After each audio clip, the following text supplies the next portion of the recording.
I actually was going to be here this February to make the same speech, and now I've changed it slightly because of some of the progresses we've made in this area, and some of the things that I thought would be interesting I added to the speech, but actually we couldn't make it because of a snowstorm in February, and so it's taken us some time to reschedule, but I'm really happy to be here. When my predecessor, then the late Roberto Gozueta, Coca-Cola chairman and CEO, worked with Yale to first establish the World Fund back in 1992, I think the world was a very different place. In fact, I'm feeling Asian just thinking about this, but in 1992, I think many of you in this room probably weren't in kindergarten yet.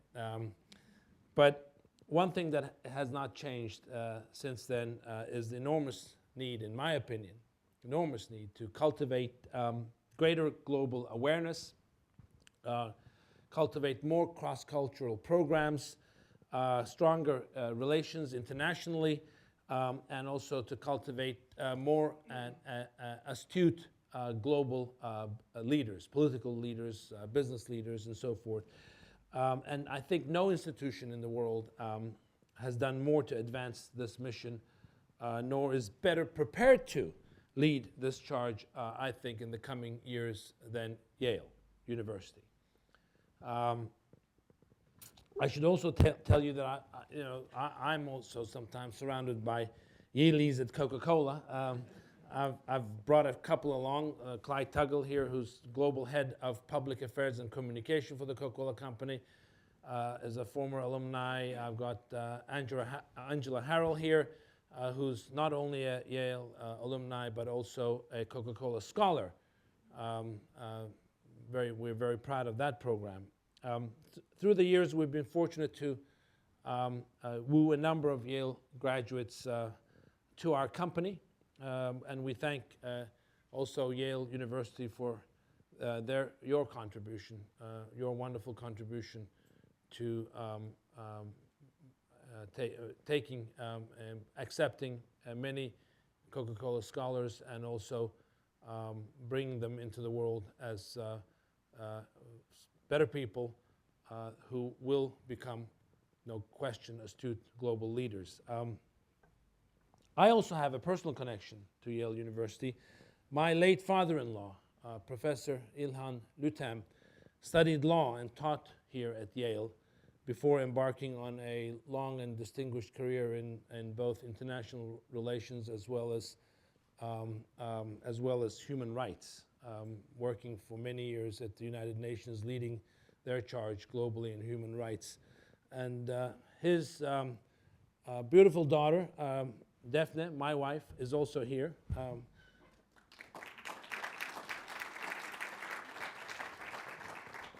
And my partner for the past 31 years. And in this context of people, of family, of international relationships and human rights, in a year following the 40th anniversary of co-education here at Yale, I'd like to begin this discussion today about the future of our global economy as well as the future of our global society.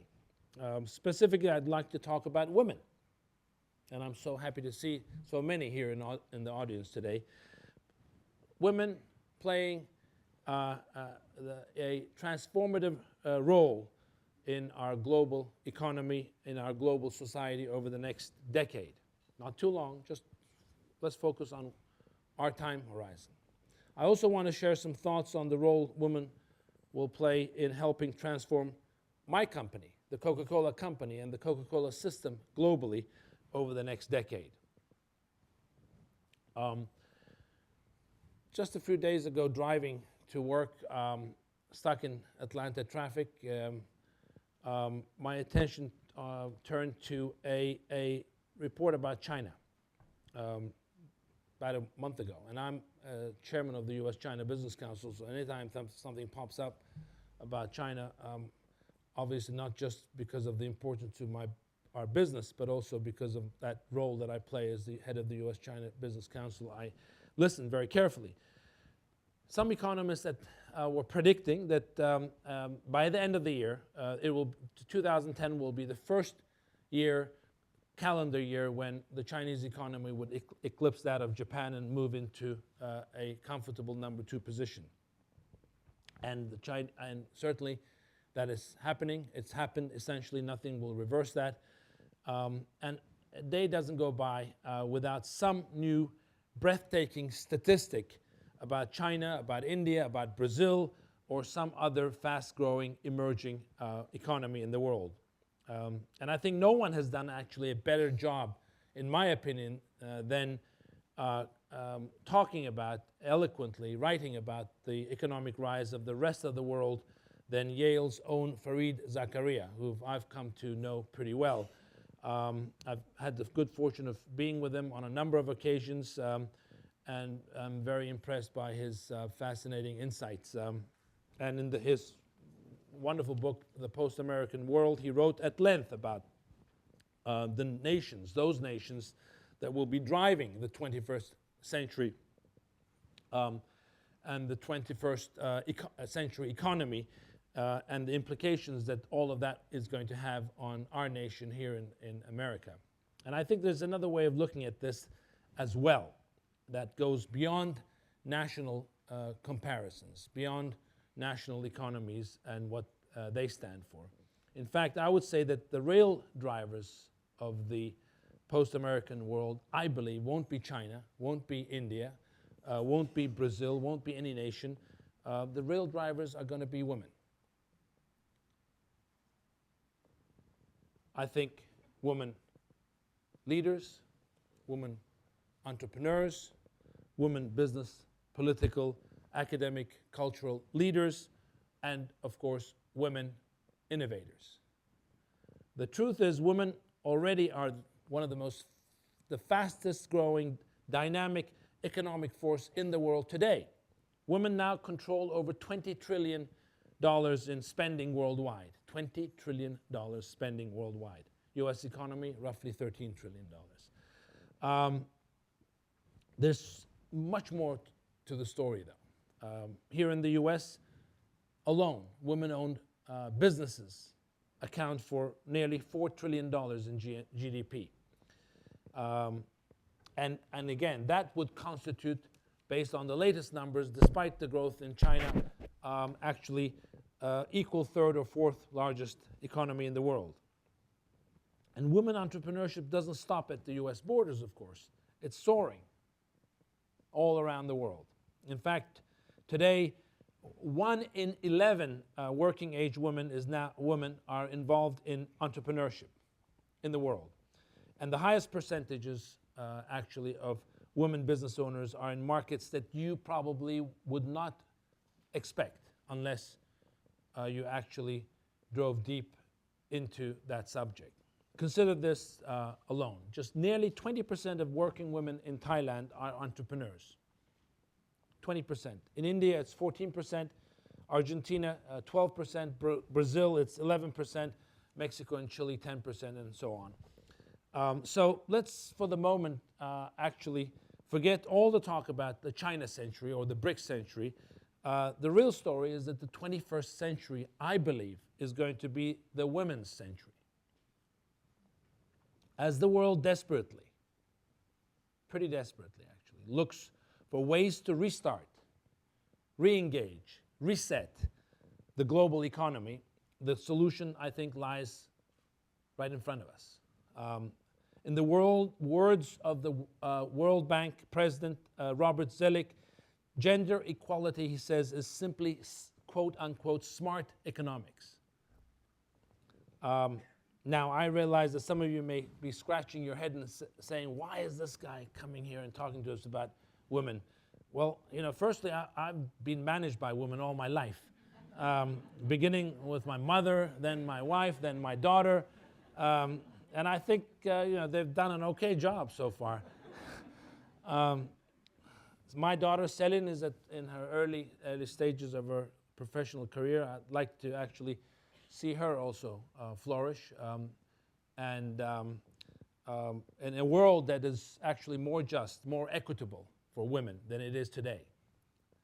I also feel a deep and personal obligation to uphold legacies of men of great principle who worked before me at the Coca-Cola company, and who were in my family before, who promoted the rights of all men and women equally. And of course, as a business leader and someone actually personally who has been given the responsibility of creating shareholder value for the world's most recognized brand, I feel a tremendous sense of urgency in ensuring that conditions are ripe for women to thrive around the world. Call it self-interest, call it smart economics. It to me actually is just makes business sense. Creating a climate of success, I think, for women globally is just, as I said, smart business. It's smart business for any company, for not just consumer products companies, for any company. I think you empower women and you actually recharge the world. In the last few months, few weeks, magazines ranging from The Economist to Business Week have cited so many studies that show direct correlation, a good regression, actually, between women empowerment and GDP growth around the world, between women empowerment and business success, between women empowerment and health and sustainability, between women empowerment and also improved human health across the world. So if you take the community, social, family, all implications are vast, positive and vast. There's no question also that women actually impact the public opinion inside the home. We at Coca-Cola, one of the things that we do a lot is do a lot of research about our consumers, about how they think, what's on their mind, what excites them, what inspires them, and basically, we know women determine what comes into the home. We know that globally, 70% of our shoppers are women. Of the 1.6 billion servings that we consumers invite our products into their lives every day, 70% of those decisions are taken by women. And we know, therefore, that we cannot grow our business unless the people, the 700,000 people that work for the Coca-Cola system globally in 206 countries are representative of those numbers. And they are not representative. And that's why it became very important and a priority for me to close that bridge. And we know that that's a journey. So based on that premise that no business can grow successfully unless they close that bridge, and also all the growth, based on the fact that all the growth projections we've been hearing about for the coming years, for China, for Africa, for India, for North and South America, none of it is really going to be possible without women's economic empowerment. More success in women's economic empowerment. We also talk in Coca-Cola a lot about 1 billion new people coming into the middle class over the next decade. 1 billion new people coming into the middle class over the next decade. The only way that the world, and that's going to add another 20 trillion to the world in terms of richness. The only way that's going to happen, the only way more nations are going to rise out of poverty, the only way that the same trends that China was able to successfully achieve over the last 10 years in terms of bringing people out of poverty is only going to be possible if more women are empowered successfully. And I think, again, by the same token, if we fail at that, certainly that growth is not going to take place. Certainly those 1 billion people are not going to come out and join the middle class. We still see too many roadblocks to women's empowerment. What are those? Cultural, roadblocks, educational roadblocks, political roadblocks, financial roadblocks, technology roadblocks. Recently, I had a great conversation with our president's ambassador at large for global women issues, Malene Verveer, Ambassador Verveer. She said something that's resonated with me a lot. She said, too many, quote, too many of the best business ideas die in bank parking lots, she said, unquote. And again, she was referring to the financial roadblocks when she was quoted saying that. So what I'd like to do over the next few minutes is outline 3 concrete ways that I believe both business, government, and also academia can have in terms of a significant impact in generating female empowerment around the globe. And I think my hope is that, you think that these ideas, regardless of whether your career takes you into business, government, academic, or non-profit pursuits, I think can be applicable. I think, though, one of the important criteria, is that there has to be better cooperation amongst 3 key stakeholders for this to happen. That is government, business, and civil society. We need, I call it the golden triangle. I think we need more cooperation, collaboration, concrete collaboration between government, business, and civil society for the things that I am going to outline to enable the things that I'm going to outline. So let me just say what those are. Number 1, the first way we can help fuel women's empowerment, I think, is the most obvious, and that is accelerating women's leadership within our own 4 walls. I mean, you can't sit here talk about the importance of this unless you're doing something inside your own 4 walls. I think one of the most fulfilling programs I am personally involved with at Coca-Cola is the Women's Leadership Council that we formed about 3.5 years ago. It rotates every 2 years. We have about 15, 16 women leaders on this council. The chairman of this council currently, Kathy Waller, who's the global controller of Coca-Cola, is right here with me. Raise your hand.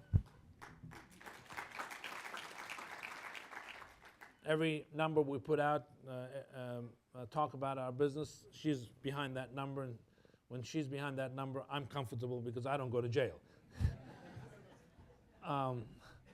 And she also heads up the Women's Leadership Council right now for the past 1.5 years very successfully. And what this council does is it acts as mentors. It identifies mid-level women leaders, brings them in, develops them, tracks their success, and makes sure that the senior leadership of the company is always appraised of new opportunities in this area.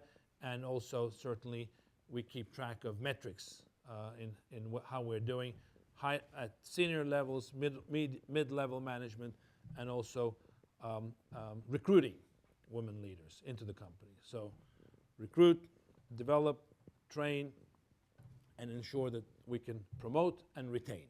Those are and I think one of the things that we also have to do better as a goal in ensuring that we can be more successful in women leadership is ensuring that we have across all geographies a good work-life balance. That's one of the key, sometimes what we found is one of the key barriers in ensuring developing and promoting women leaders. Flexible work arrangements, again, mobility has been sometimes an area of focus for us, opportunity for us. So in addition to everything we're doing, we've grown the number of women in upper management level positions across our company, and our female employees' engagement scores are much higher than they were 2-3 years ago. And Today, we do have women leaders in many posts. In addition to Kathy Waller's post, our chief people officer globally is a woman leader. President of Coca-Cola Europe, which is one of our 5 operating units globally, is a French woman leader. The head of our North American sparkling business is a woman leader. The head of our joint venture with Nestle for ready-to-drink teas globally, beverage partners worldwide, is a woman leader from Germany. The head of Coca-Cola Turkey is a woman leader. One of our top bottlers around the world in China is headed by a woman leader, and so on and so forth. I can count many. The point about all of this is that we're not where we want to be. This is not a victory lap. We're certainly on a journey, and we're getting better, but we're not where we need to be. And certainly, I hold myself accountable for us getting better in this area, as does my entire remaining 9 members of my executive team. We have very aggressive metrics in Coca-Cola in place, and we have a vision which we call 2020. Vision for our roadmap for winning together with our bottling partners. Based on the metrics in that vision, we will double our business between now and 2020. We're also inside that same vision, pushing ourselves to be amongst the best places to work. We're pushing ourselves to be more consumer-focused, more community-focused, more environmentally focused. And we know that we can't do any of that without greater participation of women than today. We have to get better at that, both at senior ranks, mid-level management, and also entry level. And so that piece of women leadership is mission critical. And that's why we had a lot of debate when we were designing that mission 2 years ago, when I brought all my bottling partners from all around the world together into Florida to craft and design that vision, which we call 2020 now. And I specifically ensured that women leadership was written on that one page in that vision statement. Not about equality, not about,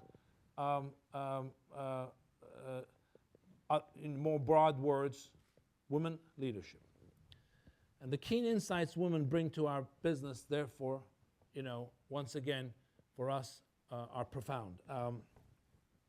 And again, that was the message that I took to Davos earlier this year at the World Economic Forum when I appeared on a gender parity panel discussion with Arianna Huffington and also Facebook's CEO Sheryl Sandberg.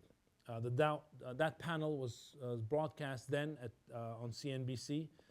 I actually would like to share just a very short clip with our audience of that panel then in Davos this year in January.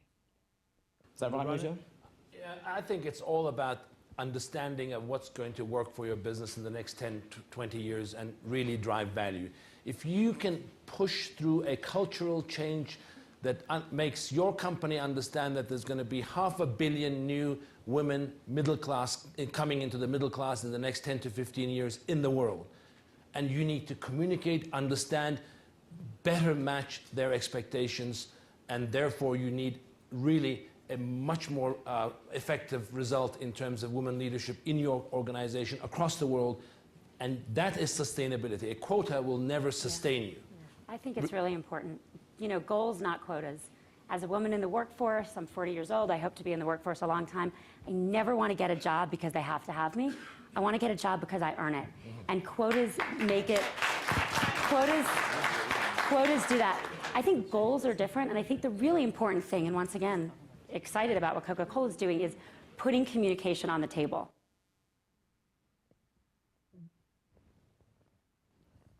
That was about a sort of an hour-long panel, but I just wanted you to get a glimpse of it was a lively discussion.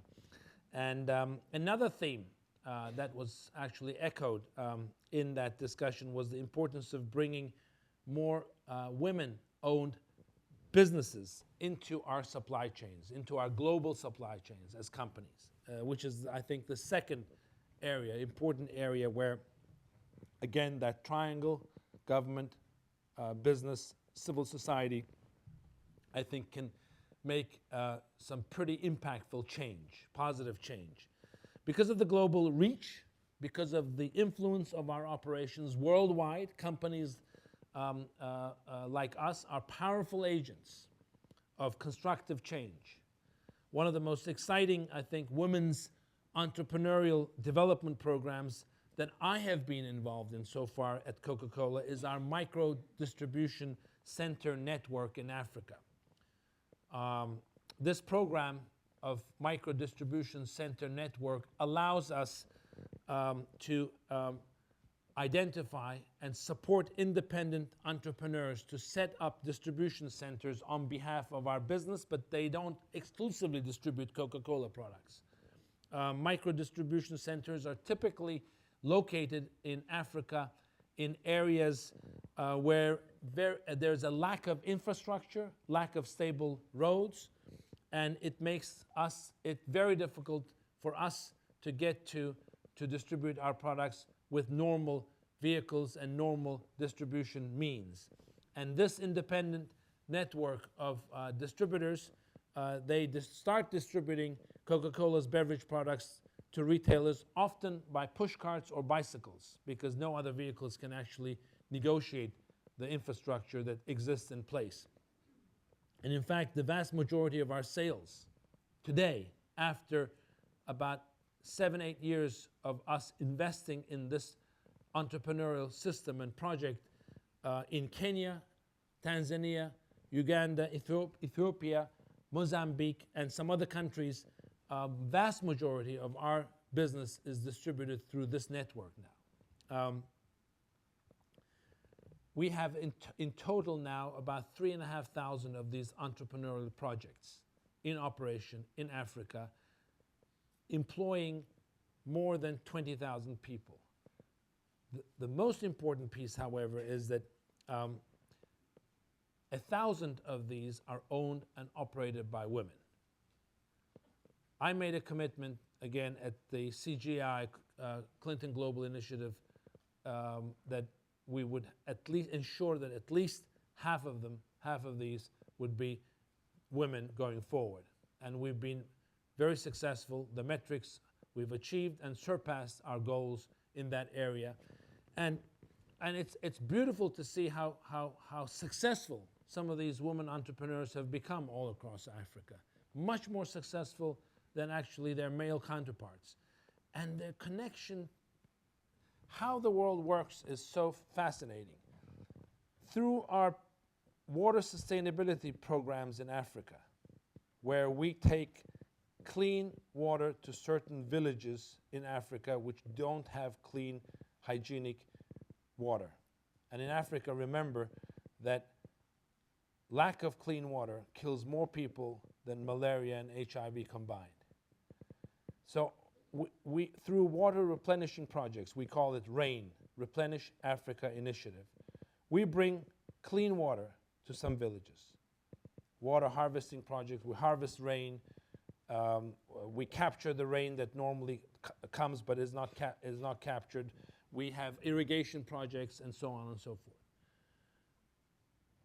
Women then become emancipated because it's the women who are carrying water from 10 miles away to their village, clean water from another town 10 miles away. Once women become emancipated, we then go in and try to break down some of the other barriers for women entrepreneurship and empowerment, like financial barriers, cultural barriers, give them training, basic accounting training, give them merchandising training, stock rotation training, and they become fascinatingly successful. We now have these projects in more than 11 countries in Africa.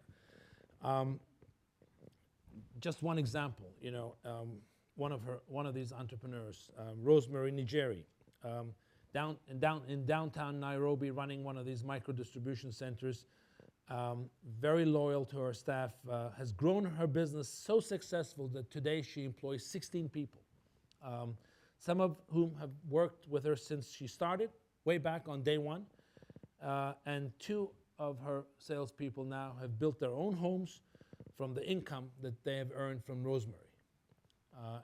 So, and we can have, just thousands of examples of people. As I said, 20,000 people work for 3,000 of these micro-distribution projects. Today, across our entire global supply chain, of Coca-Cola supply chain, upwards of 10 million women, we have upwards of 10 million women-owned or women-operated businesses, from suppliers, distributors, retailers that derive a meaningful portion of their income from Coca-Cola around the world. We know that there's a lot more to do, and that's why a couple of weeks ago we launched a new commitment called 5 by 20, and that is to empower 5 million more women by 2020 through, again, our entire global supply chain. Again, that may sound bold, but we believe we can do it with focus, with more collaboration between ourselves, governments, and civil society in all the countries that we do business in, expanding the models in Africa to India, to other parts of Asia, to Indonesia, to other countries in Latin America. We believe we can get to that goal and surpass that goal of empowering an additional 5 million women, entrepreneurs, operators, on top of the ones that we have so far empowered globally up to now. And again, it's all about getting rid of those barriers that I've talked about, barriers to credit, like the discussion that we've had with Ambassador Vermeer, peer networking, basic training, and again, in experience from Africa tells us that all the training that we give on accounting, business planning, simple basics of marketing, basics of stock rotation, merchandising, customer service, legal advice, all work wonderfully for these women entrepreneurs. Now, again, I have to, just let me be clear, that all of this initiative is going to also reach millions and millions of men who are part of this vast network. So all boats are going to rise. This is not about just, exclusively doing this for women. But the important thing is when you focus, you put metrics, you hold yourself accountable, then you achieve your results. Which leads me to, again, now the third area in which business, government, and civil society can help promote global women's economic empowerment, and that is by staying committed to sustainability initiatives.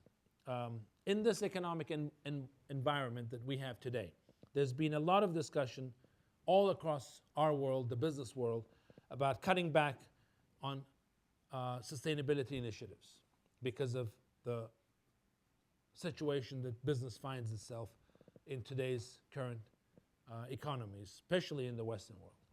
And that's, we believe at Coca-Cola that is extremely short-sighted and is exactly, today is the time to recommit to these initiatives, critical initiatives.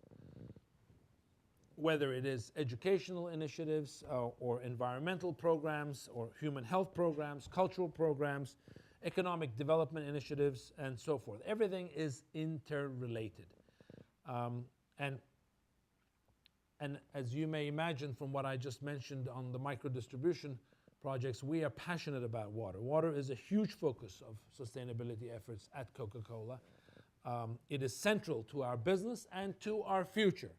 That's why we have come out and put a stake in the ground and said we will be water neutral by the year 2020 as Coca-Cola. What that means is that for every liter of water that we use to make our beverages, any one of our 3,000 different beverages, that we will give back. that 1 liter. For every liter, we will give back. And you'll say, how do you do that? Well, we do it through 3 simple means. We reduce the amount of water through technology. Instead of rinsing our bottles, for example, we'll use air in many of the new technologies. We replenish water through water replenishment projects, capture rainwater, give back, and then we recycle the water and give back to the municipalities as clean water. So those are the 3 ways, and we have reduced our water by 20% over the last 5 years. We will reduce our water a further 20+% in the next 4 years, and we will become water neutral by 2020. Water is also fundamental to women's economic empowerment, as I mentioned before. Just one simple link in terms of how you emancipate women in Africa through bringing water and how you can then start empowering them. This sort of brings us full cycle. Smart organizations, I think those that succeed over the next decade and beyond will understand that the 21st century is the women's century. Women's economic empowerment and entrepreneurial growth will drive, I believe, the world's economy.